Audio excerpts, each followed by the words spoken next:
All right, what about now, guys? How about that? Let's see if we can. I forget last time. I think I hit the button His mic is muted. for you or me. There you go. Okay, I got it straightened. You tell me now. How about there, Eddie Clark? Yep, we're good. All right. All right. So Getting worse instead of better right now. right, I know, right? What's he doing? He Scott's got everything sorted out there in this end. Cameras Well, we went can down, put all that kinds there. of stuff happening around here. So we'll have double camera till we get our other camera back up and going there. All right, let's do some quick news real quick. I got some information today from Chuck. The Drift Club is back in action this Saturday, 10 o'clock. Food and vendors will be on site. The outside pits are open to the spectators, so you can go check out the cars up close. And you can get your tickets on langley-speedway.com. And don't forget, kids 12 and under get in for free. That's a very big, that's a good deal there. The following weekend is the big Day of Destruction. I know Bill and I'm excited about that. Day of Destruction. Yeah. That's a lot of fun. It And is. that starts at it starts at 1 o'clock. Gates open at 10. They've got several different things going on: the parallel parking race, the flagpole race, the backseat driver race. That's Scott ought to win that one. The chain race, appliance race, the donut burnout competition, an enduro race, compact demolition derby, and a full-size demolition derby. Wow, that's pretty wild. And then April the 8th is opening night here at Langley Speedway for the Champ Karts, Super Truck, Super Street, U-Cars, and the late models will have a double race that night. And the new thing is, remember, in the month of April, and then in the last 3 events at the end of the year, which I think are the last 2 championship races and the Palooza race, all those we're all starting at 5 o'clock. So don't forget. The first month and the last month of the year, I think is what it is. So it starts at 5 o'clock, and I think that's going to be cool to have it start at 5 o'clock. Had a little bit of racing this past weekend in the Cup Series. William Byron got the win. Austin Hill got the Xfinity win, and Kyle Busch schooled him in the truck race. Oh, no doubt about that one. He going to a Chevrolet didn't stop him at all. No. Down at New River Speedway, the late model race, Brendan Butterbean Queen and Lee Pulliam, another win. 2 out of 3 for them. And he has really sharpened his skill the last couple of years, you know. And, really wasn't that close at the end. I mean, I think Connor kept running him down just a little bit, and Brendan kind of pulled away from him a couple times and got away from him. Anyway, Connor Hall finished second. Jared Fryer was third. Down at Florence, they had the smart modifieds at Florence. Matt Hirschman got the win, and Kaylee Hetty, or that's what it said. Hettinger. Well, no, that's not. That's No. Katie. That's Okay, Katie. that's the other one. This is another one, and finished second. Burt Myers finished third. Yeah, okay. Down at Hickory. Down at Hickory. I'm sorry, Hickory Speedway. Late model race number 1, Doug Barnes Jr. got the win, and he won in the late model race number 2. The limited late models, Chase James won the limited late models, and Caden Quapple got the East Coast Pro Late Model Series win down there.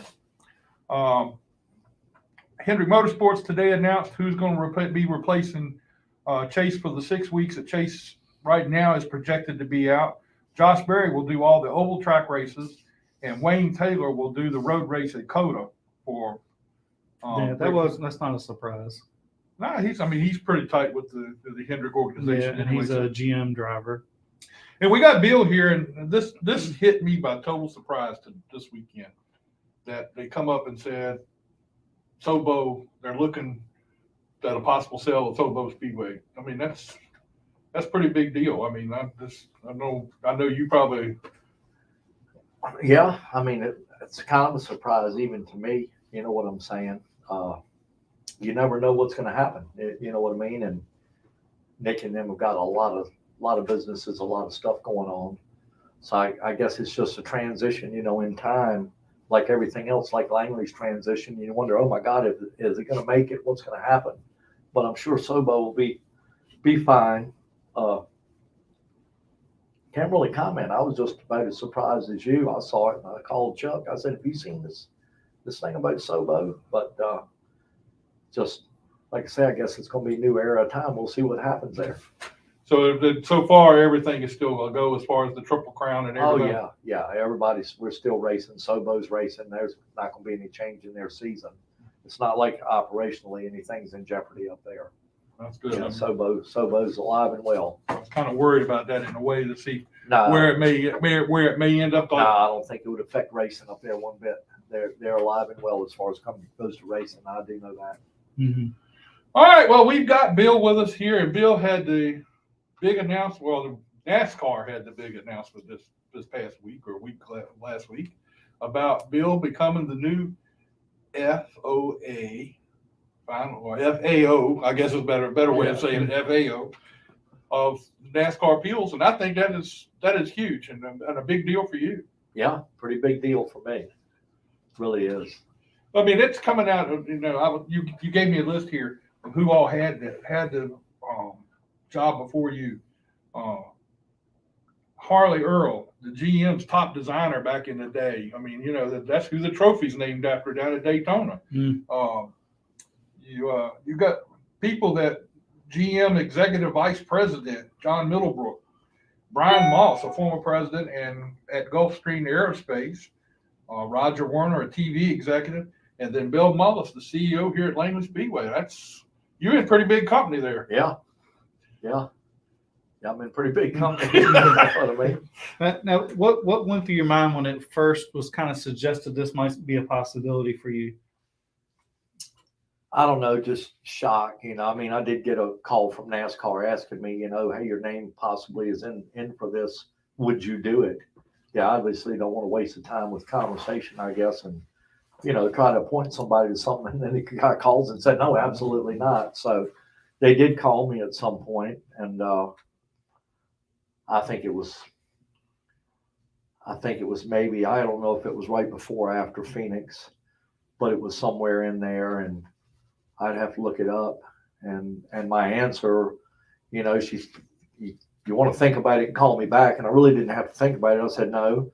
I said, I can answer right now. If that's what they want me to do, and they think I'm the right person, and they think it's the right fit, I'll do anything I can to keep supporting the sport. So, you know, I didn't hesitate to give them an answer. And, because I did know a little bit about it, you know, being on the panel. I've been down there a long time. Behind the scenes, we've never talked about that a lot, you know. And but I did tell them, yeah, I would do it. But then I don't even think I was really on the edge of my seat, you know. But Phoenix, you know, was a really great experience for me, obviously. And Daytona was, Speed Weeks were just a few weeks ago. So I guess I was in shock a little bit that I kind of knew in Daytona, but from NASCAR, that it was pretty real, but it still hadn't been publicly announced. Yeah. You know, so you're like, well, I don't really know, because I hadn't seen it either. So I was just kind of on the edge of my seat a little bit, wondering, well, don't worry about it. I mean, I was really happy in the position I was in. You know, we were very active. I was doing a lot of work, and it was interesting, and I've learned a lot. So I'm kind of honestly in shock, to be honest with you. So how much does your role change? Well, for people who don't know that you've been involved with the appeals board for a while. It changes a lot in authority. You know, I mean, my name's not on the panel anymore, and I'm the panel section 14 in the rule book and appeals, and then the FAO is section 15. I've got 16 pages of rules of my own, and there's a tremendous amount of kind of power there and authority. And you know, I'm the last say. Where a panel's a 3-member team that hears appeals, but they'd be more like a state court, you know, saying this 3-member judge panel has decided this, and if it appeals, it goes to me by myself. And it switches the roles inside the room. will reverse, in an appeal now. When you go down there and you have an appeal, they'll have 3 panelists, and it's not unusual for me to work with Dixon Johnson, Dale Pinellas, Kevin Whitaker, Mr. Deary. It's a bunch of us, it's about probably 8 or 10 of us that's been really active. I've worked with Kelly Hasby a lot, and really good people down there. But but it's 3 of us, and we'll hear an appeal, and we'll go into a session on our own and look at all the material and what the assessment is. And it's more like a 3-man joint decision. It's got to be a majority from the 3 people. Okay. This is how we work it. We like, we'll consider Jack, but me and Scott might overrule Jack. So that's how that goes down. But if the panel doesn't rescind a penalty, and when you go into a panel hearing, NASCAR's got the burden of proof, and they present first. They have to prove that a penalty even existed, or more than likely existed. And then the team will have an answer to the claim, and then you go in phases of rebuttal, and witnesses are sequestered, meaning they're put up in separate rooms, so they're not sharing what they're learning in the room and changing testimony. And it's pretty formal, very formal. They got a room at R&D that's just for that. And of course, we have an administrator that comes up out of Daytona, and kind of runs the order of the room and tells everybody what the rules of engagement are. But, so you'll go through phases of rebuttal, and then NASCAR will have the final word. And that's how the panel works. And the panel will make a decision. They'll call the admin in, and admin will call everybody in the room, and they'll read the results. And after that's when it's released, like on the Sirius XM shows or the media. And but if they appeal that panel decision and it comes to the FAO, it won't be a 3-member team. It'll just be me by myself.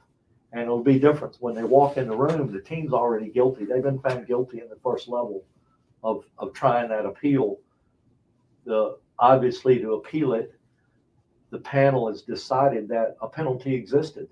And the panel may have raised or lowered a penalty, but everybody's got to understand, when the penalties exist, these penalties are boxed as far as how many driver and owner points, Right. how many suspensions for race suspensions.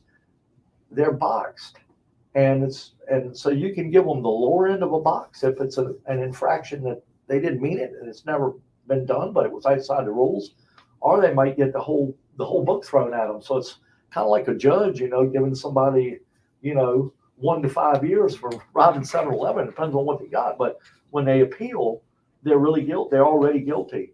That the court has decided, or the appeal has decided, that the penalty more than likely existed. So that reverses the roles totally.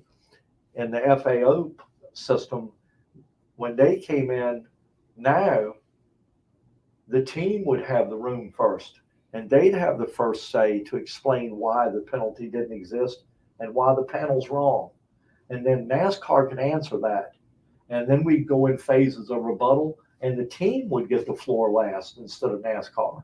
So actually, how the function of the floor reverses at the top tier. But that's true in any court system, actually. Right. And it's kind of the same thing in any type of court system. If you appealed up, you're in there somewhat carrying a charge that they believed whatever they wrote you for existed. So, but it's a pretty interesting process, and it takes a while to learn it. And then, the technical side of tour modifieds, K&N cars, possibly ARCA now. Don't know if ARCA is kind of under the fold, so I have an idea it's launching into that. Trucks, Xfinity, and now the next gen cup car. It's a lot of technical stuff to understand, to understand about it, because a lot of the penalties we hear aren't behavioral penalties. More than likely, they're mostly technical penalties. So it's a whole lot of information. And the teams and NASCAR both will supply us a tremendous amount of information. It's not unusual to go down there and get 100 pages of information from NASCAR and 100 pages of information from the team on one subject matter. Yeah, That's a not lot. unusual whatsoever. Wow, that's a lot. That's a lot you have to go through. Yeah, so you walk in there, you got 200 pages of light recreational reading, to Wow. kick the ball off, and you're making notes, and but it's interesting, and I say I'm pretty much in shock. I do understand it because I've been in the same room, but on the panel side of the fence for a really good while, more than 10 years now. So when you get one of these appeals now, I mean, I know you haven't done the FAO stuff that much right now, but when you get that appeal, you have to pretty much study all the different series and know exactly what's going on in all these series. So you have to be versed on what they're doing in them series to, Yeah, you need to know a little bit. The more you know, the better you're at the job, and basically it's analyzing information. NASCAR doesn't just hand out penalties like candy. They're, they usually believe they're correct. Yeah. And a whole lot of times they are. And, it's just a fact of life, how it is at that level of the sport. But it's pretty interesting to see what goes on. But yeah, you get a lot of technical information down there. And it's not unusual to have technical experts. Like if we've got body issues, it's not unusual to have the guys from 5-Star in the room as witnesses. So we can access all kinds of information from the manufacturers that made parts. We know the part numbers. Most of the part numbers for a next gen car, almost all of it, except maybe a little teeny washer, and they're listed, are serial numbered. Every part on the car's got a serial number, and if you own a charter and you can buy the parts from 30 vendors, that's what it is. It's 30 vendors to build a next gen car. You're approved to buy the parts to build the car. Okay. So you can order all the stuff. You can order in center section. You can order a front rear clip. You can order all the parts to build the car, and they're all serial numbered. But the day they get delivered to your shop, NASCAR's got a list of it on their computer. So they know what went in your building those cars. And that's never been quite like that before. Used to before next gen car, everybody was a car manufacturer. Yeah. Right. I mean, there were car factories down there building race cars. Yeah. There were people building engines 7 days a week, 24 hours a day. You all know it. Right. They're Massive. trying to get production. an advantage. Now, is people treating you different in the garage when you walk through the garage? And they're like, "Oh, that's Bill Mullis." No. Hey, let's buy Bill dinner tonight. No, just a few in Daytona that knew. Jefferson Hodges told me in the truck garage, he said, "You're famous." And I said, "Yeah, I'm famous or either infamous." I said, "I don't know which one." But no, it's not. I've been treated maybe a little different by a few people that might have realized what's been going on. I've been treated very well by NASCAR, but that didn't just start. I had been going to Homestead prior to Phoenix for the last race of the year for quite a while, to settle anything that happens the last race of the year that had to be settled so they can announce the results of the last race. So, we'll have a panel live at the last races every year. And that's why I was in Phoenix. I was there active, and it was me and Chuck Deary and Kelly Hasby in Phoenix as a 3-member team to work on that if something happened that needed to be settled. So that's interesting. So, and then every one of those cutoff races, is that where y'all plan on being for the chase at the end of the season? We'll be at the last race every year in person. Absolutely. Huh. We're always at the last race. And then during the year, like if something happened in Daytona, the first race, we wouldn't have handled it at Daytona. It would have happened in R&D. During the year, we schedule them in R&D during the middle of the week. But the last race of the year, you got to be there. You can't, everybody's waiting for results, and they don't want to wait till Wednesday or Thursday when everybody can get together probably in Concord. So they do that a little different. Mason said they were loving on you in Sonoma, or not Sonoma. New Smyrna. New Smyrna. New Smyrna, yeah, they were loving on me. I got a lot of love from NASCAR in New Smyrna, Mason. Even Ben Kennedy and the boys was pretty cool down there. I had a good time there, buddy. It's good to see Ben get down. I think Ben's going to be a great asset for the sport moving forward, Mm-hmm. Yep. because he's kind of come from the racing side of it and now transitioning over to the, where he's fitting in the NASCAR side of it. I like Ben, and I think Ben's will do a great job He is. for the future. He is. He's definitely going to do a great job. There's a lot of really good people in that sport. You know, I mean, it's unbelievable. And the family's not as big as people think it is. Yeah.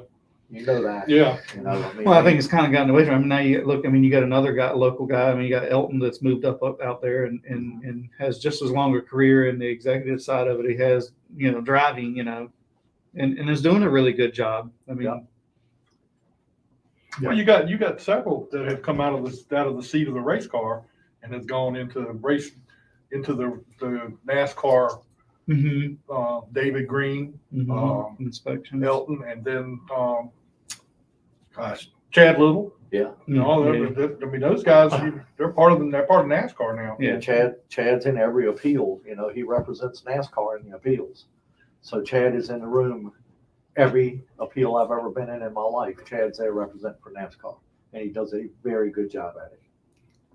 Well, it's really interesting that, you know, you're gonna get to see the broad scope now, what goes on as well, you already know it. I've seen the broad scope. I've already seen But you're going to be part of that broad scope now. I mean, as far as well, and we have been. I mean, you can't take anything from the panel because not everything gets appealed above that level. But you know, there's plenty of authority there.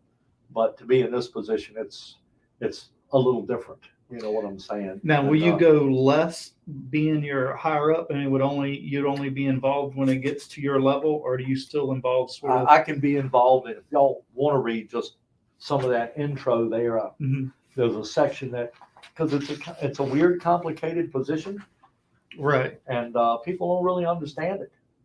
And unless you read it, and it's a complicated read in a way, you know, like, man, this sounds like lawyer language or something. Well, but yeah, it is a lot like lawyer languages. If you want to read just a piece of it, it'll give you an insight into that. And like I said, the section they've got me in, that's 15 pages of rules. So it's a lot of lot of rules. It says the FAO has exclusive jurisdiction to hear and consider all appeal panel decisions regarding any NASCAR issued penalty notice or which penalties and the appellates and the appellates.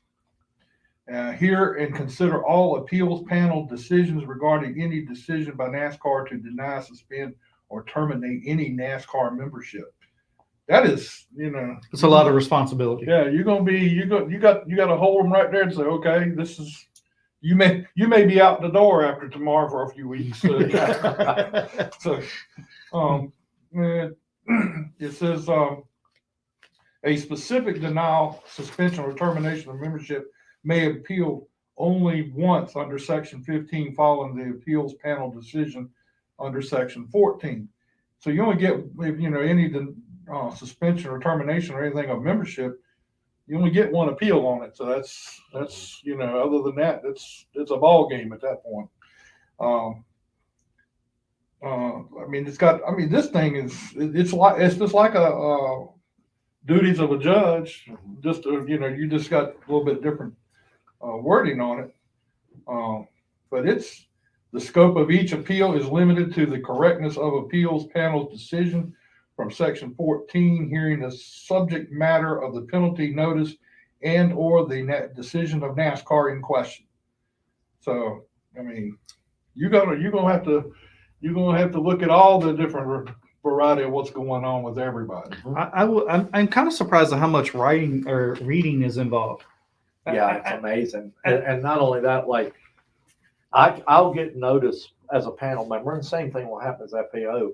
I can't talk to NASCAR about this, nor can I talk to teams. So I'm fairly isolated, believe it or not, but I've got a way I can ask anybody any question I want, but they can't come talk to me. So I'm kind of in this little box, and it's kind of a strange box to be in a sense, because you can't talk to me, but there's a wealth of information you can dump in me. You can dump it right through the top in paper, you know, so it's amazing.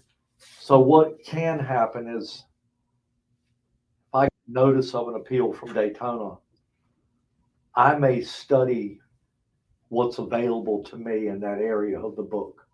I may know it's an appeal about suspension, or it might be some leak out of all these sports broadcasters, but I'm not going to talk to any of them. NASCAR can't instruct me about what they found until we go in the room until we're there live, and neither can the team.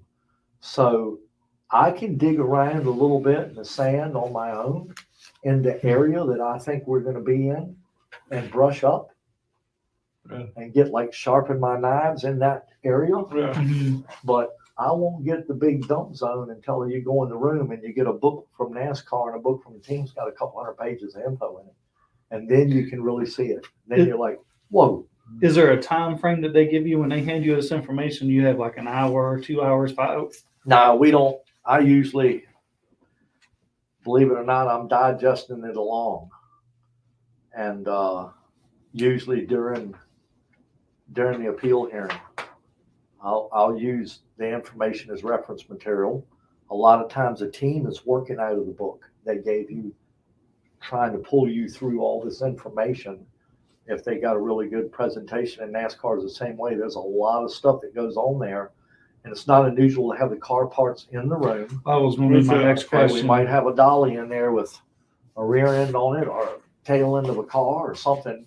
And it's not unusual to walk out of the room and go into the shop in R&D and look at the actual car and the parts. You know, in a bigger scene, you know, there was one time we had a lot of tricks and arrow stuff, and it was easier to show us what it did to the car. It showed us the parts in the room, but when you put it in the car and you figured out what you could do with a little teeny wrench and change arrow, it was amazing. Like, wow, look at the stuff that can happen. So some pretty smart people down there, I can tell you that. Oh yeah. Yeah. Well, you So know, pretty they're all smart. trying to bend the rules. So I mean, let's be honest for the most part.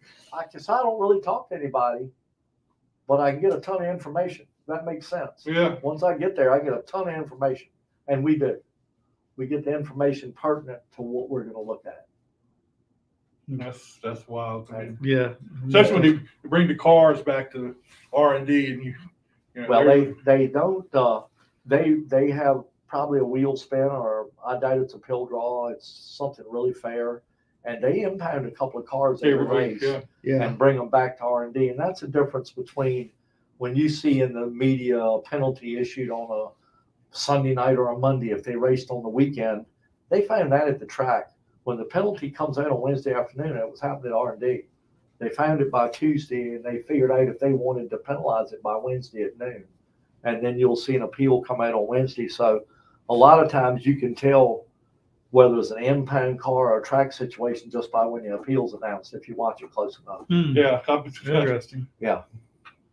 That's really wild. Yeah, a lot of people, you don't think about all that. No, but when you get watching it, Yeah, like because I I think have, they you know, pick you're like like, the top couple of manufacturers, and Well, then there's a couple of draws or something. I think. Yeah, So well, I think it's something they have settled on. Probably Elton and some of them have gotten together Elton's been real good with his and picked stuff. out which ones are going to be, or whatever the process is to get those cars there. I mean, because I was there at Dover. Well, you were there. Well, you had left by then, I think, or whatever. But at Dover, NASCAR took 3 cars at Dover, one of each Toyota, Ford, and Chevrolet. And the Chevrolet was Chase Elliott, or with I think at the time then it was Jeff Gordon.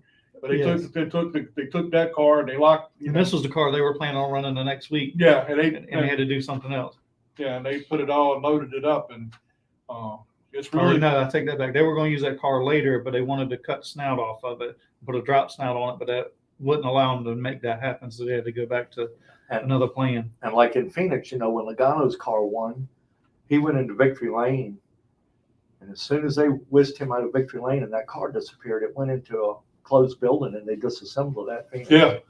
And they were done about the time he finished in the media center, because we got notice that we were clear. You know, that, hey, the car's okay, you're clear.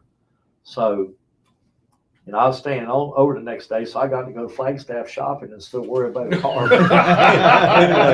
Anyway, but that's interesting, you know, that they'll, I think it's just pretty random, you know, how they pull a couple of cars and that, you know, if you win the championship down at Phoenix, they're going to pull your car down at Phoenix right there while you're it's going to be legal or not. Y'all are changing hats, and as soon as they get that car away from that stage area, you know, it's on when they go back to the media center. And then one thing I know about tonight, where's your guest list? Here's the coolest thing. I don't have the list on. I got them, Joe Ruttman and Mandy Chick, and Greg Van Alst. Well, Greg Van Alst, what a story there. And Joe Ruttman's a story, and so is Mandy. But I was at Daytona when he won the ARCA race, and I knew a little bit. And I thought, wait a minute, this is fantastic. And I'll probably have to leave and go back to my kart club meeting. But I went in the media center to hear what he had to say. And it was And awesome. it was an all-American racing story. That's The right. best I've ever heard, one of the best I've ever heard in my entire life. And I thought, man, I'm so glad I just came in and just sat way in the back, over in the corner, just hiding so we can get in trouble.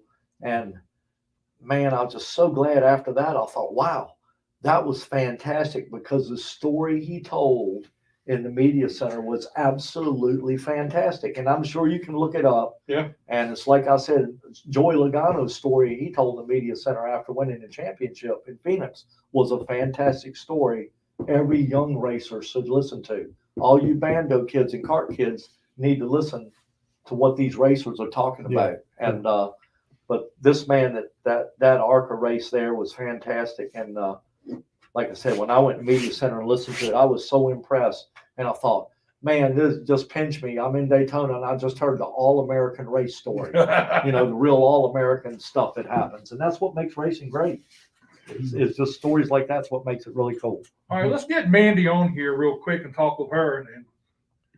And there she is, Mandy Chick. How you doing? I am great. How are you all? We're doing good. And I'm going to tell you what, you were so impressive down at Daytona. And I know you were excited about that and how good you did down there. I was impressed. Thank you so much. It was an absolute dream come true. Daytona is just such a cool place with so much history. And it was just a surreal experience for me. It's like, it's the point that I have been working for my whole career to get to. And it just was an absolute dream come true. Yeah, it looked, you did such a good job to end up where you did in that race. And I know that when you said it's a dream, the whole thing was a dream for you. It was, absolutely. And it was certainly difficult to go back to school because I had finals that next week. So I missed my last 2 days of classes before finals. Wow. Mandy, I wanted to tell you, I was there. I was talking about the winner and what he said in the media center, but your story is just as all-American race story as anybody's, and it was great to see you run. And are you still pinching yourself like you're in shock it even happened? Because Daytona's got to be an unbelievable experience from the driver perspective. I can't imagine, but boy, would I like to get in that seat and try it one time, or maybe you just put a ride along in there and it'll sneak me along, Right? Yeah, it was challenging to go back to normal life. You're so right that it was such a cool experience. And I did hear you talking about being in the media center and listening to Greg Van Alst's story. And I just wanted to say that he is a true racer. He's worked so hard to get where he is today. And he's one of my close racing friends. He's given me almost all the information I know at the ARCA level to get to where I'm at today. So thankful for his friendship, and our team would not have had as much of a success at Daytona without the help of him and his team. So I'm just so proud of them. I'm happy for him. I pulled away between interviews and went to congratulate him in victory lane, and I'm so thankful that I got that opportunity to go congratulate him, because he deserves every bit of that. Yeah, he was in shock in the media center. He got in there and he just couldn't believe he was there. He kept saying, I can't believe it's me. It was fantastic. I just love the storyline in ARCA and what y'all do, and coming all the way across country to race, and the stories. It's just fantastic. It's what racing in America is really all about. Yeah. Absolutely. I 100% agree. Mandy, tell us a little bit of how you got started in racing and to get to where you are today. Yeah, absolutely. I'm a third generation racer, first female in my family to race. And my dad and my grandpa raced before I did. My grandpa built engines and cars. He did a lot of road course stuff. My dad drove. He did SCCA and then raced in asphalt modified as well, mainly at I-70. And then when I was really little, from 01 to 06, they owned a NASCAR truck team and fielded several entries at places like Phoenix and Kansas and some of those tracks. And then after that, when they sold the team is when I got an interest in racing. So I started racing quarter midgets at 6 years old. At 12 years old, I moved up to V8 dirt modifieds and raced that for a couple of years, even had a part-time partial kind of split between the dirt modifieds on Friday nights. And then Saturday nights, we were racing asphalt pro late models at Levin and I-44 Speedway. And that was an absolute blast. Started racing pro late models at 13. And I've been racing that since all the way up until last year. And then we decided it was a transition time for our team, and we moved up to ARCA. Our debut was at IRP, and then we raced Milwaukee, and then our third ARCA race is Daytona. So jumping from Milwaukee, which is the largest track I had ever been on, all the way to Daytona, and that size, that was huge. I had a huge learning curve. What was it like to go out on the track at Daytona for the first time? I mean, you're looking at this as being your dream come true, but yet it has to be a little bit nerve-wracking to be able to go to Daytona and go out and step out on that track for the first time. I think it's nerve-wracking from the standpoint that there's so much history there, and I'm thankful to be there. And it's like, it's one of those just jitter moments as a driver, because it's just like, it's such a cool track, right? Like you're out there and you're literally just shaking with excitement. And that's the nerve-wracking part, is like, I just want to go out there and be fast and do good. And I had a lot to learn. So we went to the test in January and really got some good experience, got in a few drafts, which is good. And just had a consistent car. But I would love to go back and listen to my radio communications from the first time I was driving around Daytona, because I said in the first lap, I was like, this place is so freaking cool. It's just my kind of track. It's high banked. It's fast. I love those tracks, Bristol, Winchester, those kinds of tracks. So I'm certainly excited to go to Bristol this year too. I'm not going to, I try to stay away from pointing out the fact that it's a female. You're a race car driver. Yes, you're a female, but you're a race car driver. I feel the same way. So I hate to be, I hate to put it that way, but there were 5 females in that race at Daytona. And you were the top dog out of the 5. And I tell you what, you did a great job as far as beating some of those girls that have probably a little bit more experience than you do as far as on on a Daytona or in the ARCA series. Yeah, thank you for that compliment. And I completely agree with you that I try not to focus about the fact that I am a female in a male-dominated sport, and that, I'm one of 5 in to race at Daytona in that race. And that's fantastic. That's great. But at the end of the day, when we all put our helmets on and we go out and race, we're all racers, and we've all got the same goal. And so that's been my whole thing, is just using my racing as a platform to inspire young individuals that you can do anything you set your mind to as long as you work hard enough. And so I try not to, of course, there are some challenges along the way, but I try not to focus about the fact that, I'm 1 in 5 females in the field, because at the end of the day, it all comes down to my hard work and my dedication and the fact that we're all racers trying to accomplish the same goal.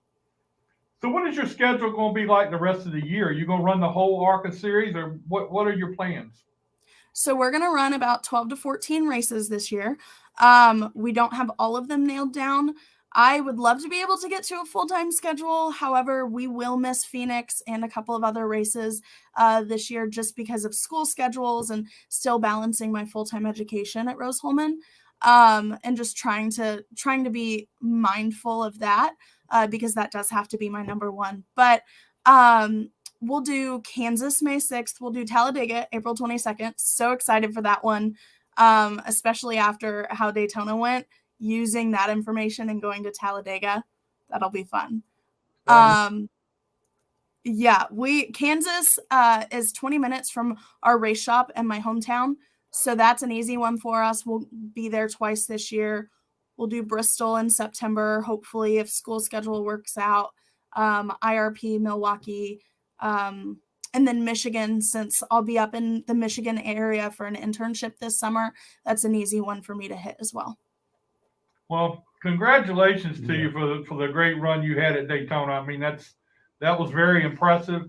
I hope everything goes where you can get out there and don't get bad grades, because I understand they take cars away from people with bad grades. Oh my goodness. Don't do Yes. that, but congratulations, and hopefully we'll see you around sometime soon. Mandy, Thank you so much. Talladega's a little bit longer than Daytona, so you get to smile for about another piece of a second going around that thing, you know, because I know when you get on that, you're going to be so excited. And I know.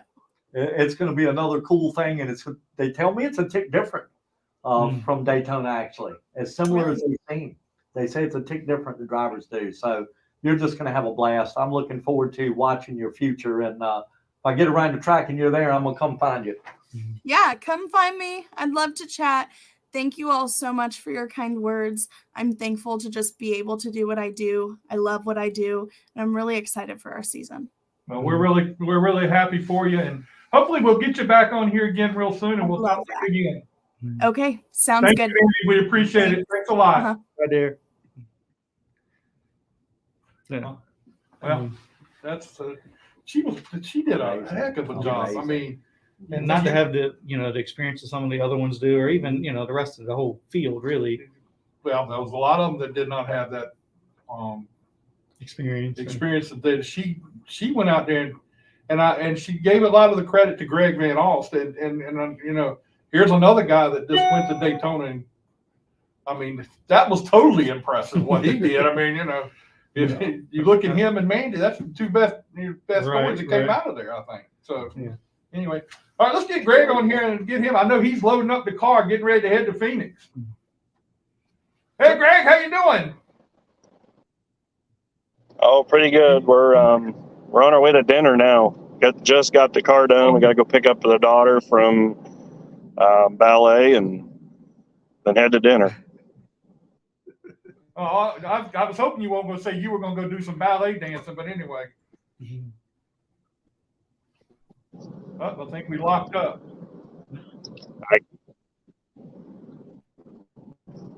I'm having a hard time hearing you guys. It's really quiet for some reason. I think we got a bad connection here. Can you hear us? Yeah, it's just really quiet. So. Well, tell us a little bit about the Daytona win. That was a big deal for you to win that race down at Daytona, the ARCA race. Yeah, that's dream come true stuff, right? It's still feels surreal. Been kind of nonstop with Zoom calls and media calls and things like that, but I wouldn't trade any of that for anything. But yeah, it's been life changing. When did you finally get some sleep? Probably.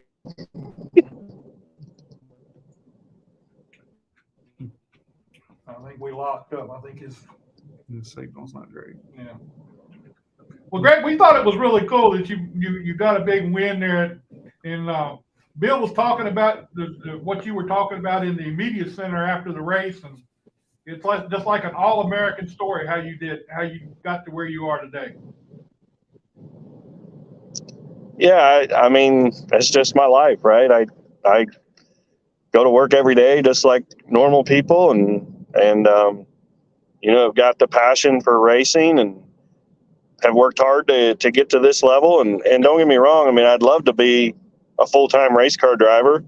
I mean, I guess technically I'm a full-time race car driver. I'd like to be a full-time, and that's all I did, race car driver. But it's not the hand I was dealt. So all we can do is what we can do, and I've been fortunate enough to have some good things happen.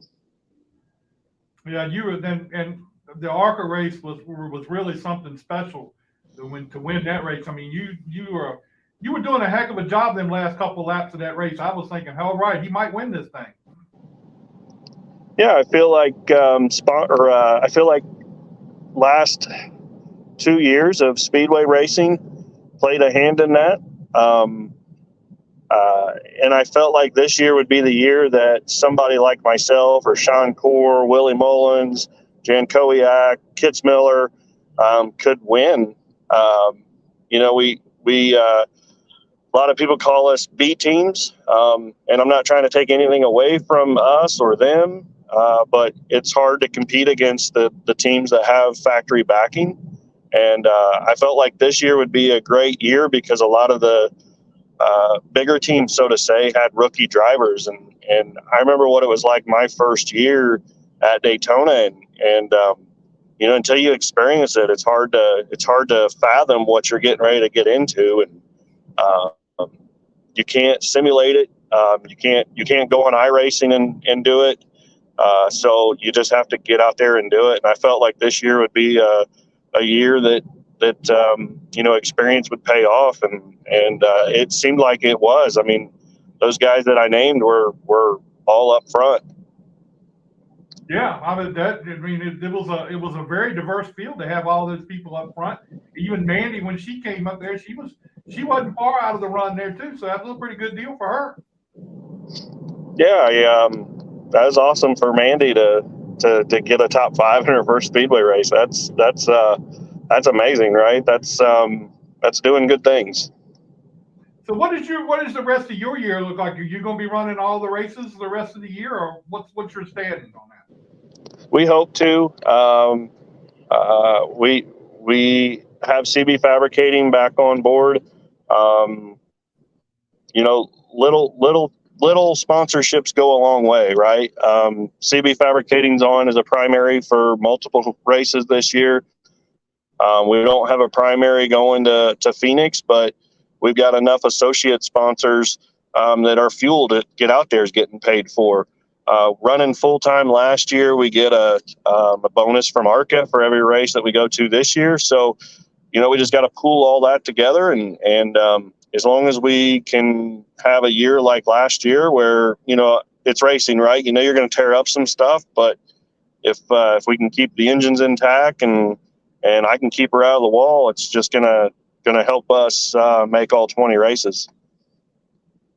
What the way things are in ARCA, you know, you got the motor program that they have there and everything. Does that really help a team like yours to have a motor program like that to be able to, you know, go with the motors that they give you, whatever? Yeah, for sure.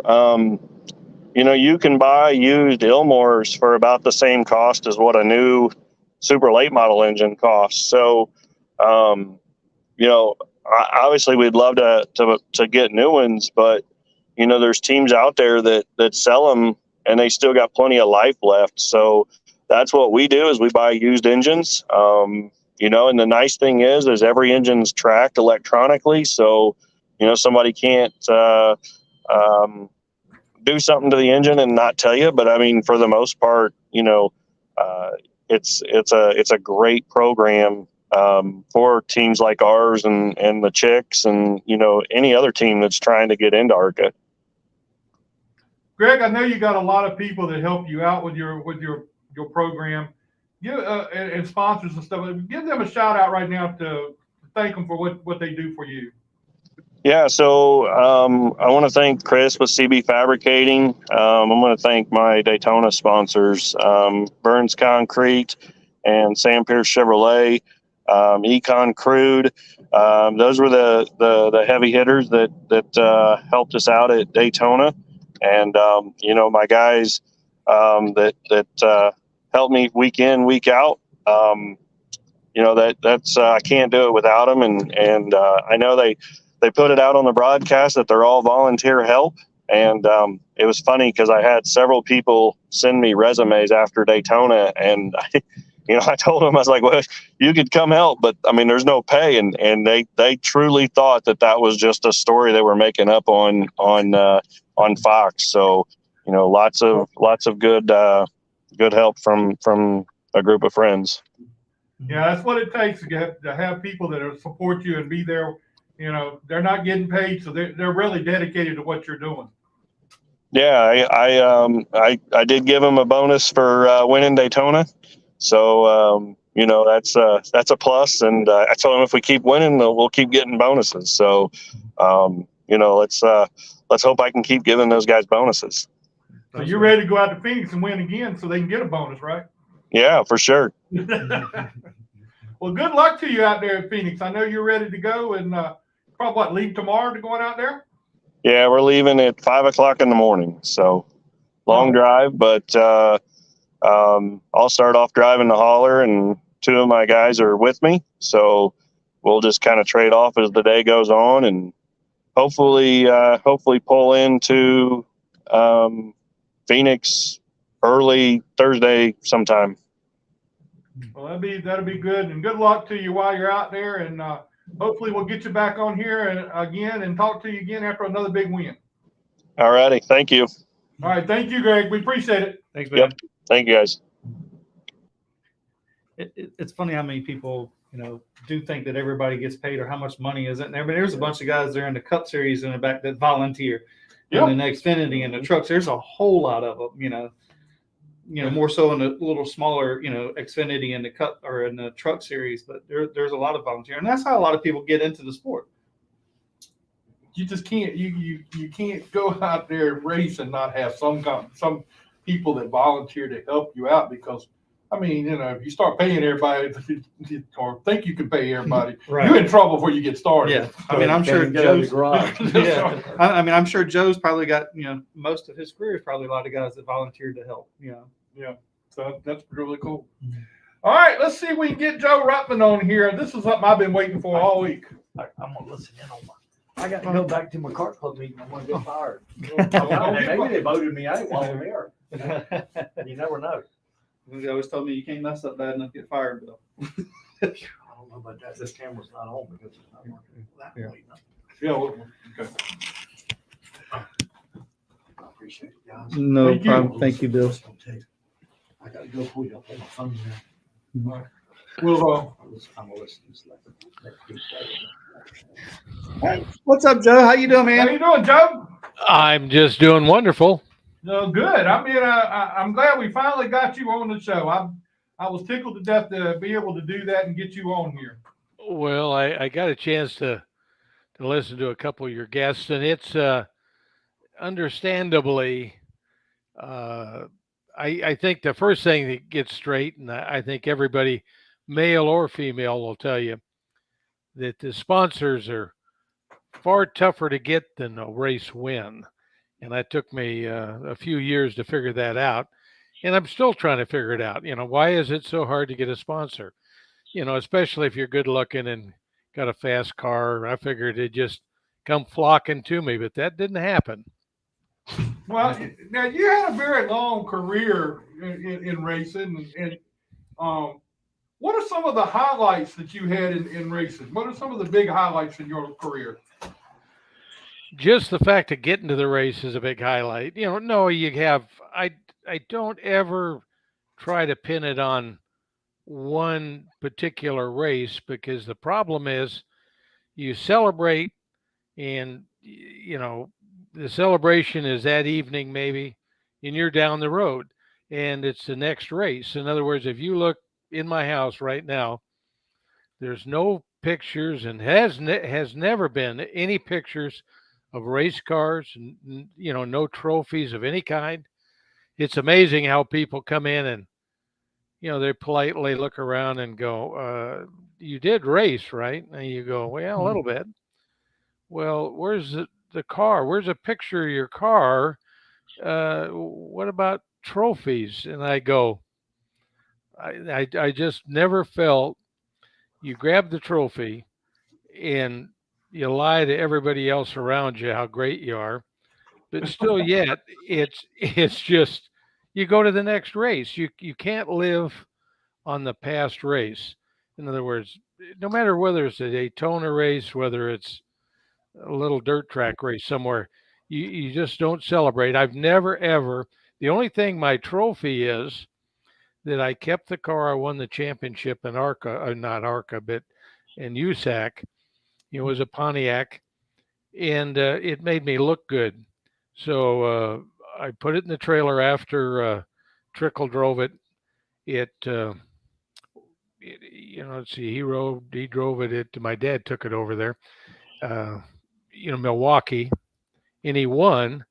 So I'm kind of mad at the car because it made him look good, So and the Trickle, it probably one of the funny things that happened every time I'd ever see Tricky Dick. He'd look at me and go, "When are you going to retire?" And I'd look at him and I say, "Well, when are you going to retire?" I mean, you're winning all these damn races. When he won 60 some races in a season, I couldn't go to that many races to race, much less win them all. So I'm going, well, how's this guy asking me when am I going to retire? I want to win as many races as he did before I retire. But he was a super guy, and my dad admired him, how hard he worked and stuff. And after I got some cup rides, he took the thing over there. And lo and behold, he called me and he says, "Well, I thought you were a good race driver." And I says, "Well, no, I am a good race driver." Just kidding. But, he goes, "Well, anyone could win in that car." And I says, "Don't tell everybody, they think you're a good race driver." So, I tell people, the other thing I like to tell people, I said, no matter how great you think you are as a race driver, if you were the world's greatest jockey and you were going to go to the Kentucky Derby and they put you on a mule, you're not going to win. So it all hinges on the vehicle. No matter, you're just part of the vehicle. And if you don't have a good car, you're kidding yourself if you're going to win. Now, I've run a lot of races that I was smart enough to know chances are I was not going to win. But you never take it out of your mind that somehow there's going to be a giant wreck in the first corner and you're going to miss it and it's going to tear up about 25 good cars. And now you're equal to everybody else and maybe you could win. So, that's a kind of a common thing that happens, that you just say, you've got to say you can win because you wouldn't start the race if you didn't think that, with a little luck. Right. I agree. Now, you came in your career, you drove many different teams, but one of the things that I was looking at the other day, and I have an autograph. You gave me an autograph at Richmond one time, and I still got it on my mantle at home with a bunch of other stuff that I have up there from my racing. But you drove for J.D. Stacy. What was that like? I mean, I've heard so many stories about the J.D. Stacy time. Well, I'm glad you said something because I think Jim had a lot of bad publicity. I think NASCAR and ARCA and everybody else was afraid of him because he just come in and I flat told him, like we're talking right now, I says, "Jim," I says, "when you see 5 or 6 cars out there with your name on the side of it, the IRS couldn't sponsor that many cars, and so it scares people." And the other thing, is that he always had, I understand he just passed. I had a chance to talk to him probably 2 years ago in depth. I went down to Atlanta, Georgia, and spent a whole day with him, and I told him what it meant to me that he come around and really give me the shove to get me off into Cup. And without him, I could have never done it. So here's the bottom line. Anything he told me he would do, he did 100%, not 90%, 100%. He didn't give me any extra than what he told me he was going to do, but he in fact loved racing so much. He took the majority of the money he got in the coal business, and he liked racing so much he just poured it into it, period. And that's why he was sponsoring all those cars. Now, NASCAR looked at him and went, either he'd lost his mind or he was trying to take NASCAR over. But he really wasn't. He just liked racing, and he sponsored everybody and wanted to give them money. Some he give more than others. And so he was not the bad guy that everybody claimed he was. I've heard that. I've heard that story, that he wasn't as bad as he was made out to be during those times. And he did have a love for the sport, but everybody kind of thought he was, like you said, everybody was thinking he was kind of nuts with all he was doing. Well, he loved it so much, and he just spread it around, and I just kind of tripped into it. Booby Harrington, which kind of managed the team. Booby called me when I was out in California and said, we've been looking for a good driver to come out and run at Ontario for the last 2 or 3 weeks, and everybody's either tied up, already got a ride, or refused. And so he says, I come down to you. And Jim Thurkettle and the boys out there, he had called some of them and says, hey, you ought to give Ruttman a chance in that car. And he says, I'd heard, some local guys, saying good things about you. And if we can get it out there, would you drive it? And I says, are you kidding me? I says, if it was the slowest car in the field, I'd run it. If it was the fastest car in the field, I'd run it. So he tried everybody in the world that he could. Didn't find anyone else that would drive it that was good. So he calls me back and he says, we're on our way. Now, you are going to drive it, right? And I says, are you kidding me? I can hear the Indy cars running around that racetrack.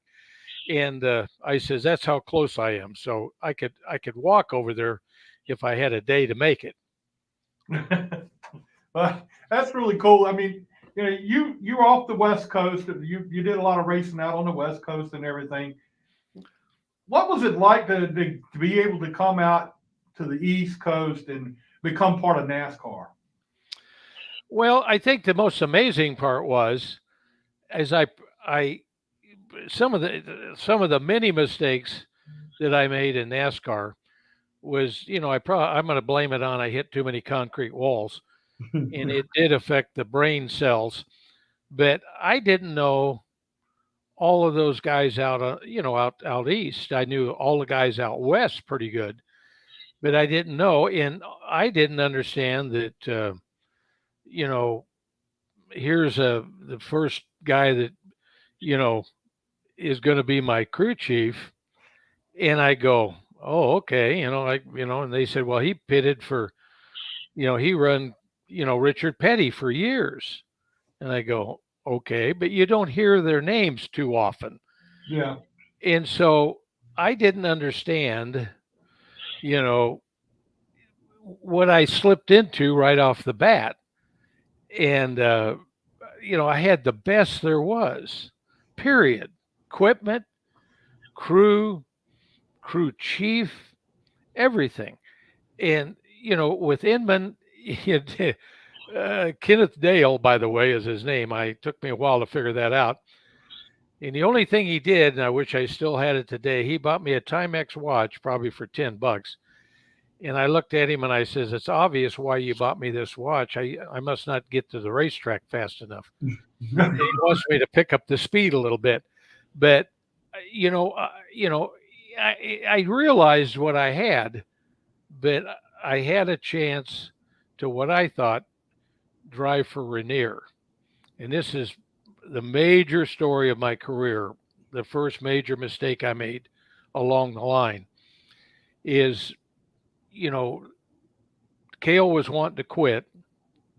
And so he gets a hold of me, and I go, who is this? Oh, you're the guy that owns Cale Yarborough's car.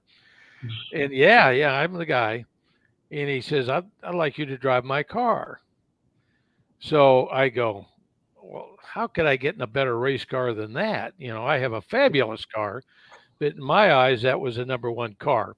So I promptly called Jim Stacy back and said, I'm sorry. In the middle of the year, on top of that, I says, I go, Jim, I'm going to have to, you know, you know, step out of the car. I got a chance to drive, another car. And he found out who it was. And obviously he sponsored that car at the tune of, he later told me this, close to $1 million a year. Wow. But his name was not on that car. So I didn't, I seen his name on everybody else's car, but he contributed, $1 million of that car every year. Wow. So he calls the owner and says, after I told him I'd quit, and he says, you can put anybody in that car you want except Joe RUTTMAN. And so the owner of that car calls me and says, Joe, I love you to death, but I don't love you $1 million worth. And so that was the tailspin when I jumped off the cliff and I started floating to the ground at a high rate of speed. And that's when I ruined my career. That one move, did it. And it took me, maybe 3 or 4 years to hit the ground. But on the way down, I realized the mistake. But that was the turning point of my Winston Cup career. I just didn't understand. I should have met everybody first and found out who owns this car and who owns that car. And, and so anyway, that's the story. And, just being dumb, thinking that, boy, what better car that's then, with L. Wilson building motors and, what better car could I drive, but I'd already quit Stacy. So it was a done deal. So wait, let me tell you this, and then I'll let you ask me any other question. I after about a week and a half, I figured out what I had done, and I called back home and I go, honey, I think I made the biggest mistake of my career, and I think I'll be on the next airplane home because I'm out of Winston Cup racing, and I had to explain to her what I did. And she knew for sure then I didn't have any brains. Hey, Joe, how do you stay up with the racing now? I mean, that you're not involved in it. Do you keep up with it and look and keep an eye on things? What's going on? Yes, I do. And I don't. I feel I'm like an alcoholic, okay, but in a different sense. My brother was my oldest brother that won Indy was an alcoholic, and what killed his racing career is he couldn't stop going to bars. Yeah. And I feel the same way about racing. That's the bar to me. So do I go to the races? No, but I keep up with it far better than people might realize. I have a lot of good friends, in the Cup Series still. And I usually don't call them on Monday. And the reason I don't is because, I'd feel terrible if I called them and they'd just been fired. But I wait until about Tuesday and I call them and I said, by the way, what happened in this pit stop and what happened to the engine or what happened to this or what happened to that? So it's amazing, what about your driver? You've got 2 drivers, let's say. And what are those drivers really like, personality wise, and I'll never forget a quick story, about Jimmy Johnson.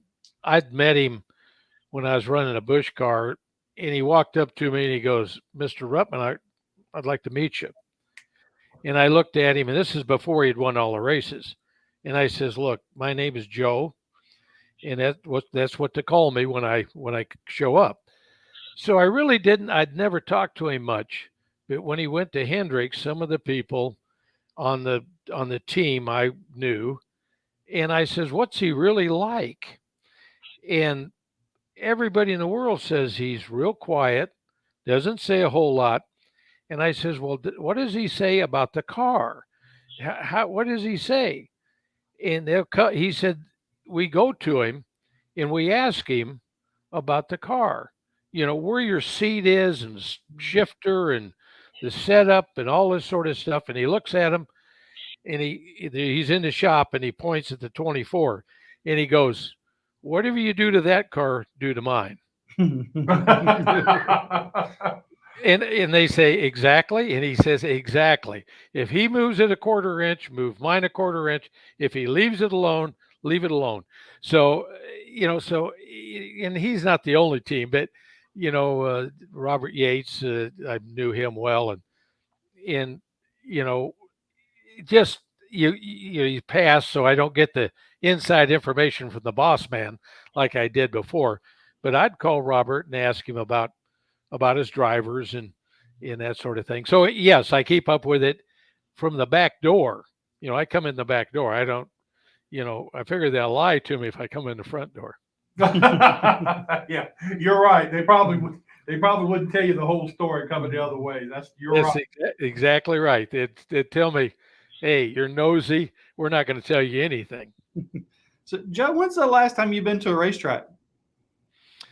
I was invited out to Sears Point. I call it Sears Point, and along with 3 other guys that had won a truck race out there, and that was the last race I went to, and I got a chance to see a lot of guys in person that I'd never seen before in a long time. Years and years. So I really enjoyed it. And the other part that I enjoyed, they picked up the tab and they didn't pay me anything to go out, but they picked up the motel and the food and all of the passes to get in, and I could go anywhere in the world. So that was the last race, and I enjoyed the hell out of that. Well, that's your career and everything that you had. I mean, that's got to be something you really look back on with fond memories. And I appreciate you spending some time with us tonight and telling us about it. Well, like you could well tell, I could talk for years about it because that's the only thing I ever did. I didn't have time, and I wasn't good looking. I didn't chase women, and I didn't have a thick wallet, so I couldn't buy one. So all I did was raced. Yeah, that's the way it is around a lot of race car drivers. So I appreciate talking about it, but go ahead. Now, do you have a favorite memory?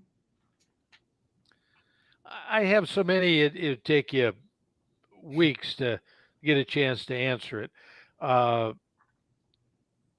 Just to get a chance. Even when you're running bad, you feel fabulous.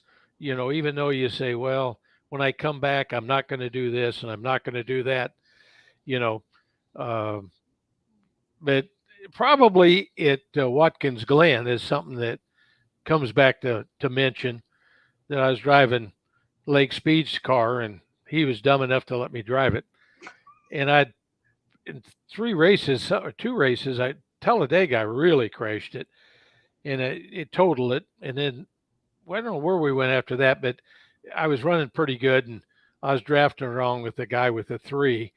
And I that made me feel pretty good. And he followed me for a long time, and I pulled him up to a pack. But anyway, so we go to Watkins Glen, and the car was really, really good. And when I ended up qualifying like 12th or something, and I thought, damn, I should be in the top 5. And so I went out and practiced, and I didn't put the radios on. I was just in a hurry to jump in and take off. And about the 3rd or 4th lap, they realized I didn't have radios on, and they're trying to stop me. They said, "You're running about, a half a 3/4 of a second faster than you qualified every lap," which would have got me up around 5th or something like that. And the memory I have out in practice, they come up that long backstretch and they didn't have a dog leg in it, if that's what you want to call it. And I'll never forget my memories of practice was I looked in the mirror and there was a car just braking on the backstretch. So I was way ahead of him. And they have markers, and I first tried 5 and then 4 and 3. And hell, I'd made the corner each time. So this time I tried to get to 2 wide open. And I went, I got 2 to 2. I got to it. And I started on the brakes, and I realized I looked at the corner and I'm going too fast. I'm not going to make this corner. And it locked up the rear brakes first. And then I felt the hop in the rear end. And that's the last thing I remember, other than when they brought me back to the infield care center. I looked up and there was fluorescent lights and, the ceiling in a building. And they're asking me what day it is and all this sort of stuff. And I'm thinking, boy, those are tough questions. What happens if I answer the question wrong? Who's the president, and on and on and on. And I wouldn't answer because I was afraid to say the wrong thing. And finally, my oldest daughter went up there with me, and I'm still on the gurney looking straight up. And she peered over and looked at me, and I recognized her, so that was a major point in my career. And so they drug me off and I didn't get to run it in the race, but that was probably as memorable of a situation that ever happened to me. And fortunately, all it did was just scramble my brains a little bit. But other than that, it didn't do anything to me. So that was probably the eye opener of all eye openers to you, is that taking that little ride I must have took. I don't remember, other than I obviously tried to enter the corner, but from that moment on, everything turned black. That was it. I was out. Well, Joe, we appreciate you spending some time with us tonight, and maybe we can get you back on here and talk some more. We love hearing the racing stories. We love hearing those things. Well, now the only thing that feel bad, I did watch in the gal.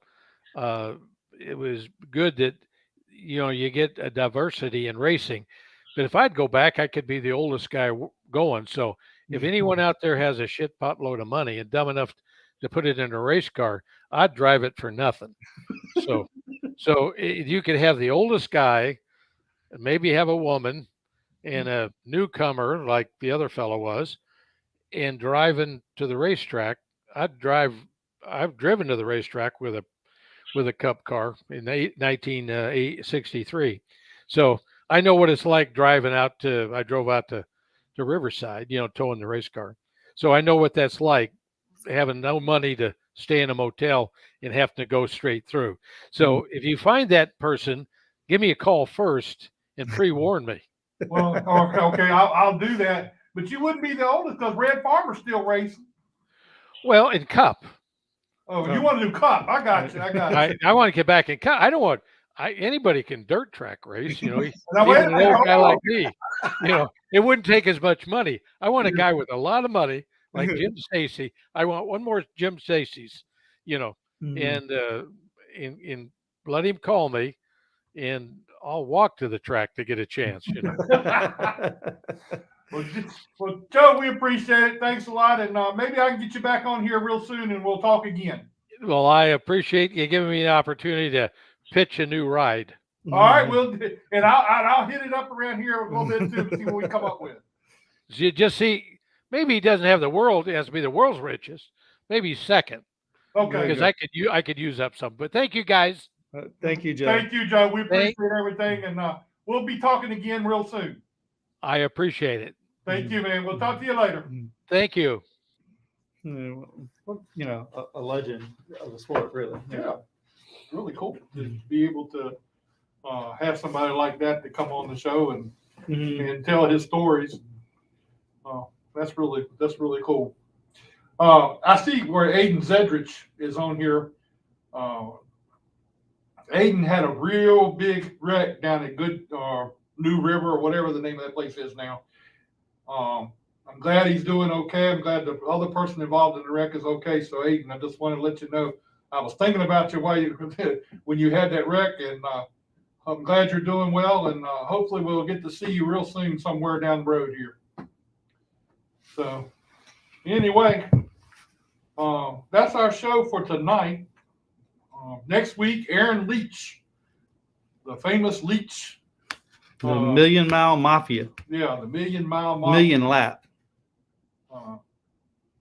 We'll have him on here next week, and I got a couple other guys lined up. I haven't got the official word on those yet, so I won't put that out there too much now. But anyway, that's our show for tonight. Please like and share our show. We had a great show tonight with Bill Mullis, Mandy Chick, Greg Van Alst, and of course the legendary Joe Ruttman. I tell you what, that was a big deal to have. Yeah, it was neat. And I have a thing where he signed at Richmond. This is when it was the other Richmond, not the big Richmond. Mm-hmm. And it was all during that same time that it had a really big rainstorm and everything, and snow came, and we happened to be down in that area, and he walked by, and I got him to sign a book. So he signed my book and everything, and I still got that at home. So that's a big deal to be able to, have somebody like that. Of course, I remember later on, Sherry, my wife. Mm-hmm. Yeah, I know who she is. About not some dumb people out there might not know this, but she about knocked over Arlene Martin trying to get Mark's autograph. Oh, really? She got Tim Richmond's autograph at Richmond, and she thought that was a big deal until she got Richard Petty's autograph, and then that was it. So we still have those at home. So I'm really cool. You still got Ricky Rudd's wife's autograph? Yes. And we're not going to discuss that on here right now, are we? We're going to let that go. We're not going to talk about it. All right, guys. We appreciate it. Like and share our shows. We'll see you guys next week.